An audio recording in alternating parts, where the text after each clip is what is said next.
नमस्कार, मैं बालकृष्ण मुले एक बार फिर हाजिर हूँ शहर के गलियारों में चल रही ताजा तरीन चर्चाओं के साथ। आइए सबसे पहले बात करते हैं अब राहुल के दिखाए सपने की।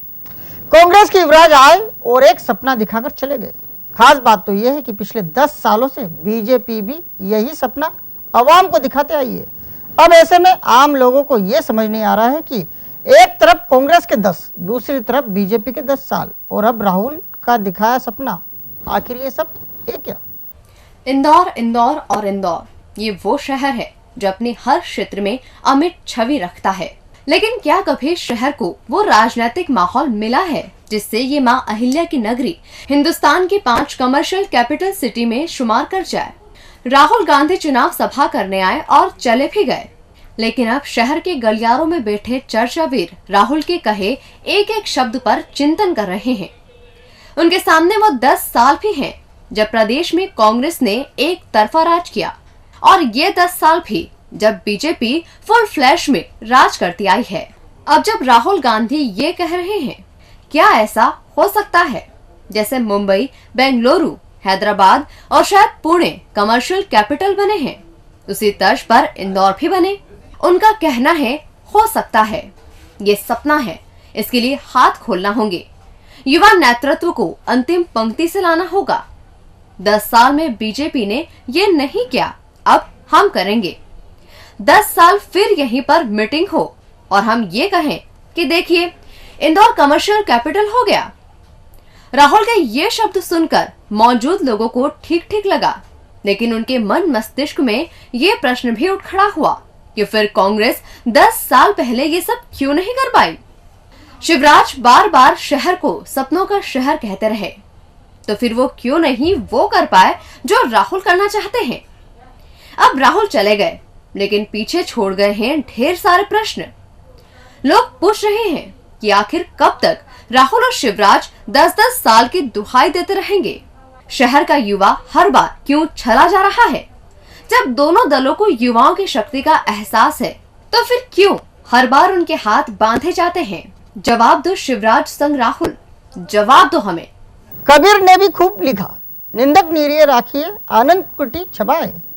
कुछ यही पंक्तियां इन दिनों कांग्रेस युवराज यानी राहुल गांधी पर खूब सटीकता से चरितार्थ हो रही है।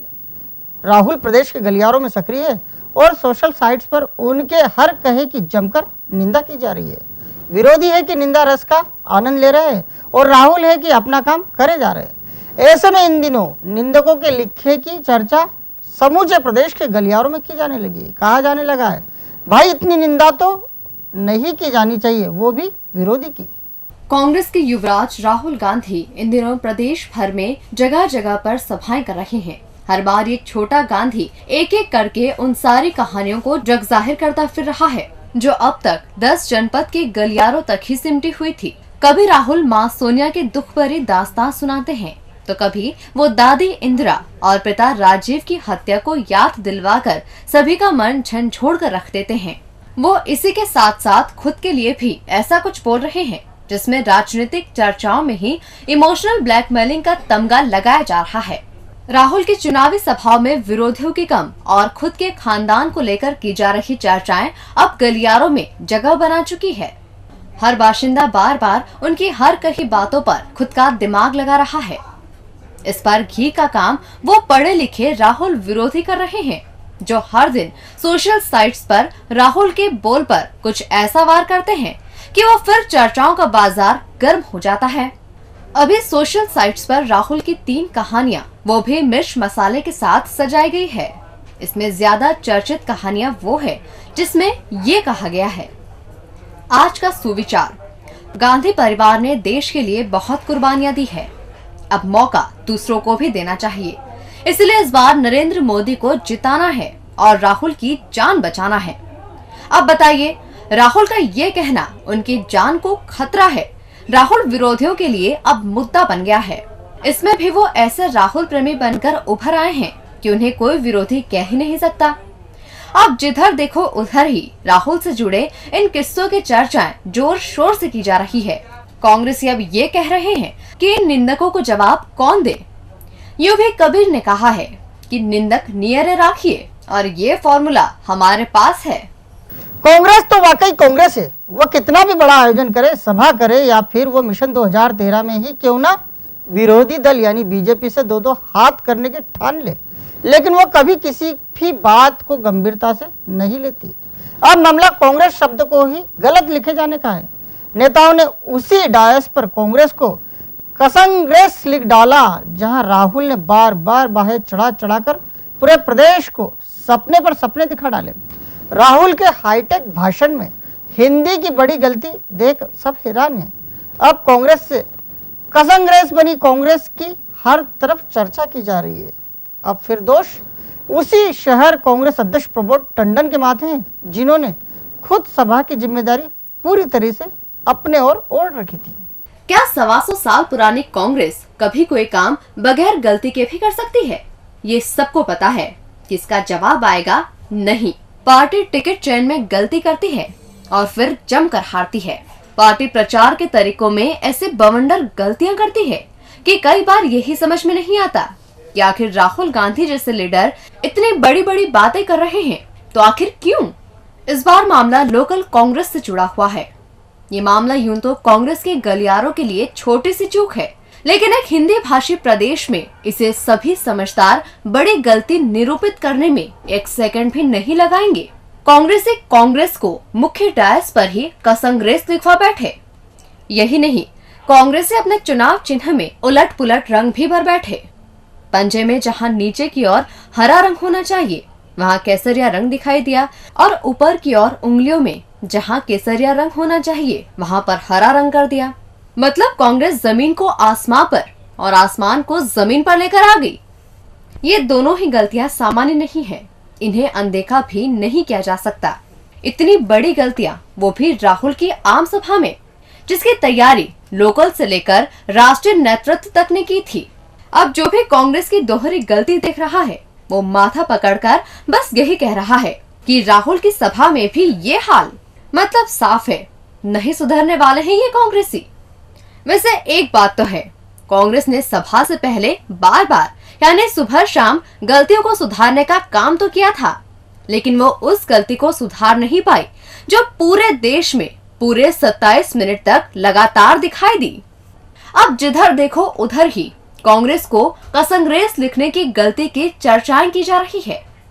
कहा जा रहा है कि कांग्रेसी भाइयों जरा चश्मा उतारो और थोड़ी दोस्ती हिंदी के जानकारों से भी कर लो, वरना ये छोटी छोटी गलतियां इतने किरकिरी करवा देगी कि फिर सोनिया भी पूछ बैठेंगी क्या इंदौर वालों को कांग्रेस लिखना भी नहीं आता, और बातें करते हैं बड़ी बड़ी। समझ रहे हैं ना मिस्टर टंडन हम क्या कहना चाहते हैं? यह तो तय है कि किसी के सिर के बाल कोई गिन नहीं सकता, लेकिन जिसके जो मन में आता है वो आंकड़ा वो अपनी जुबान से बोल बैठता है। बस यही हाल होता है राजनीतिक सभाओं का भी। राहुल की सभा हुई और सभा समाप्ति के साथ ही फिर वही आंकड़ेबाजी शुरू हो गई। कांग्रेस नेता भीड़ को लाखों में गिना रहे हैं तो चर्चावीर बाकायदा डोम कुर्सियों का हिसाब किताब सुनाने निकल पड़े हैं। अब ऐसे में आंकड़ों का मेल जोल कहीं भी नहीं बैठ पा रहा है। विरोधी प्रचारित करने में जुट गए हैं कि भीड़ उतनी नहीं थी जितनी कांग्रेस दमदारी से बता रही है, जबकि चर्चावीरों का आंकड़ा है कि अलग अलग एंगल से गुना करने के बाद भी 20,000 से ज्यादा पहुंच ही नहीं पा रहा है। राहुल आए और अपनी पार्टी यानी कांग्रेस का चुनावी माहौल तैयार करके चले भी गए। सभा में मौजूद कांग्रेसियों ने पहले तो सभा सुनी और फिर उसी सभा में कहे गए राहुली बोल का ही पोस्टमार्टम करने में जुट गए। मंच से राहुल बाबा ने हाथ हिलाया और जैसे ही सभा स्थल की तरफ पीठ की, वैसे ही कांग्रेसी कपड़े झटक चर्चाओं में मशगूल हो गए। वो पूछ बैठे कैसी रही सभा? कुछ ने कहा ये क्या, राहुल तो जिनके खिलाफ बिगुल फूंक रहे हैं उनका नाम तो एक बार भी नहीं बोले। वैसे ही जवाब आ गया, भैया नाम लेकर उनकी हाइट थोड़े ना बढ़ानी है। वहीं ज्ञानचंद एक कदम आगे जाकर बोल बैठा, भैया अपने राहुल देश के नेता हैं, शिवराज तो एक प्रदेश का, फिर वो क्यों नाम ले। इस तरह की कई चर्चाएं जो राहुल की रवानगी के साथ ही पूरे अंचल के गलियारों में की जा रही है। लेकिन सबसे खास चर्चा फिर संख्या को लेकर रही। चार सिर मिले नहीं कि चाय की चुस्की के साथ एक दूसरे से पूछ बैठते हैं, अरे भाई कितनी भीड़ थी। हर विधानसभा क्षेत्र का अपना आंकड़ा, एक नंबरी दावेदारों का आंकड़ा 8-10 हजार का। 2 नंबरी गलियारों से आया आंकड़ा भी अच्छी भीड़ का था। 3 नंबरी आंकड़ा भी 5-7 हजार का, 4 से भी 7-8 हजार का दम भरा जा रहा है। 5 से करीब 10 हजार, राव से 15 हजार, महू से भी हजारों, सावेर से भी हजारों, देपालपुर के दोनों पटेलों ने भी दिखाया अपना दम। बाकी मालवा निमाड़ अंचल के कई सांसदों की बसें फिर भी 20 हजार। इस बीच कुछ रणनीतिकार भी पेन पेपर लेकर गुणा करने बैठ गए। उनकी आंकड़ेबाजी तो परफेक्ट कही जा रही है, जरा वो भी सुन लीजिए। एक डोम में 6 ब्लॉक, एक ब्लॉक में 15 कुर्सियों की 21 रो, यानी गुणा करो तो एक डोम में 2000 व्यक्ति। इस हिसाब से 3 डोम के 6000। वैसे ये तो राहुल के साथ नाइंसाफी होगी, इसलिए पेन पेपर छोड़ दीजिए और आप भी आपका आंकड़ा बाजार में ले आइए और शामिल हो जाइए इस आंकड़ेबाजी की चर्चाओं में। अब इतना सब जानकर तो आप ही कह बैठेंगे कि हजारों के लाख करना कोई सीखे तो राजनीतिक दलों से। और अंत में बात करते हैं फुस्सी निकले सत्तू बम की। देपालपुर विधायक सत्यनारायण पटेल का कथित क्लिपिंग अंततः फुस्सी बम ही साबित हुआ। इसी सत्तू बम ने लंबे समय से देपालपुर से लेकर दिल्ली दरबार के गलियारों तक जमकर चर्चाएं बटोर रखी थी। अब ये क्लिपिंग का सच सामने आ चुका है और जिधर देखो उधर ही सत्तू विरोधी माथा पीट रहे। एक ऐसे सुरसुरी जिसने कांग्रेस विधायक सत्यनारायण पटेल की नींद हराम करके रखती थी, अब वही सत्तू बम अब फुस्सी साबित हो गया है। वो कथित क्लिपिंग फर्जी तो साबित हुई, लेकिन पटेल की आंखों से झलके आंसुओं ने उन पर लगे उस कलंक को भी धोकर रख दिया, जिसे लेकर कांग्रेसी गलियारों में जमकर चर्चाएं की जा रही थी।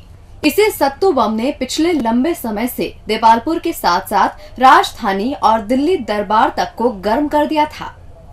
यही वो कथित आरोप था जिसके चलते ये अफवाहें भी उड़ाई जा रही थी कि शायद इसी सत्तू बम की वजह से वो चुनाव मैदान से खुद को दूर रख सकते हैं। अब पूरा मामला दूध का दूध और पानी का पानी हो गया है, तो सत्तू विरोधी कहे जाने वाले पॉलिटिशियंस की हालत अब पतली हो गई है। देपालपुर विधायक के कथित अश्लील सीडी का प्रचार प्रसार करने वालों पर अब सीधे खाकी की नजर है। अब तक इस मामले में 2 खतागारों के खिलाफ मामला दर्ज हो जाने के बाद यकायक ही इस क्लिपिंग का आदान प्रदान पूरी तरह से रुक गया है। हालांकि अभी सरकारी लैब की जांच रिपोर्ट आना बाकी है, लेकिन जो जांच पटेल ने अपने तय दिल्ली के निजी फॉरेंसिक लैब में करवाई है, उसके बाद से ही सत्तू पटेल को लंबी राहत मिल गई है।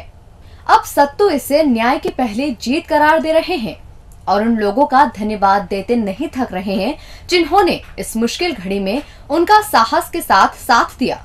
वो सबसे ज्यादा शुक्रगुजार अपने खुद के परिवार के प्रति भी हैं, जब पूरे परिवार ने इस कथित क्लिपिंग के आने के हर मिनट उनके करीब ही बिताया और उस दरवाजे तक साथ गए जिसे खाकी के गलियारे कहा जाता है। अब सत्तू उन लोगों को सबक सिखाने की ठान बैठे हैं जिन्होंने उनके बढ़ते कदमों को रोकने की जरूरत की है।